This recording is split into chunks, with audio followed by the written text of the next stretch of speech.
Hello மக்களே, எல்லாருக்கும் வணக்கம். நான் இனி வரப்போகிற 30 நாளில் ஜாப் சர்ச்சிங்க்கு யூஸ்ஃபுல்லாக இருக்கிற மாதிரி ஏஐ பற்றி பார்க்க போகிறோன்னு சொல்லியிருப்பேன். இன்றைக்கி டே 2. டே 1ல் கம்யூனிகேஷன் இம்ப்ரூவ் பண்ணுறதுக்கு யூஸ்ஃபுல்லாக இருக்கிற மாதிரி ஒரு ஏஐ பற்றி சொல்லியிருப்பேன். செக் பண்ணி பாருங்கள். அது மட்டும் இல்லாமல் அந்த ஷார்ட்ஸ் கொஞ்சம் லாங் ஆனதுனால மீதி இருக்கிற ஏஐ பற்றி இந்த வீடியோவில் சொல்கிறேன். இந்த 3ல் லாஸ்ட் 2 தான் என்னுடைய ஃபேவரட். நான் பர்சனலாகவும் யூஸ் பண்ணிகிட்டு இருக்கேன். இதுக்குள்ளே வந்தோன்னா அவங்க மெயில் ஐடி கேட்கும். அவங்க மெயில் ஐடி கொடுத்துட்டு உள்ளே வாங்க. இதில் உங்களுக்கு ஃப்ளூயண்ட்டாக என்ன லாங்குவேஜ் தெரியுமோ அதை செலக்ட் பண்ணிவிட்டு நீங்கள் எந்த லாங்குவேஜ் கற்றுக்க போகிறீங்களோ அதையும் சூஸ் பண்ணிவிட்டு உள்ளே போங்க. இதில் நம்மள மாதிரியே நிறைய பேர் இதை யூஸ் பண்ணிகிட்டு இருக்காங்க. நீங்களும் யூஸ் பண்ணி பாருங்கள். இந்த பாட் தான் என்னுடைய ஃபேவரட்.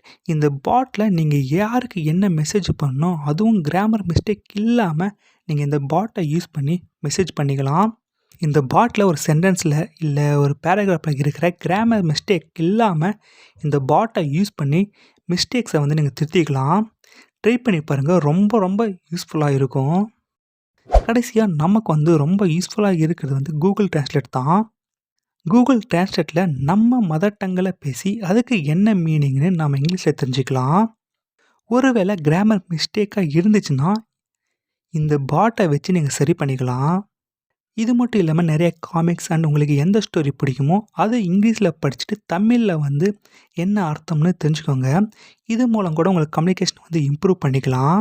இது மட்டும் இல்லாமல் இன்னும் நிறைய ஏஐ பற்றி நீங்கள் தெரிஞ்சுக்கணுன்னா மறக்காமல் நாளைக்கு 8 மணிக்கு நம்ம சேனலை செக் பண்ணி பாருங்கள்.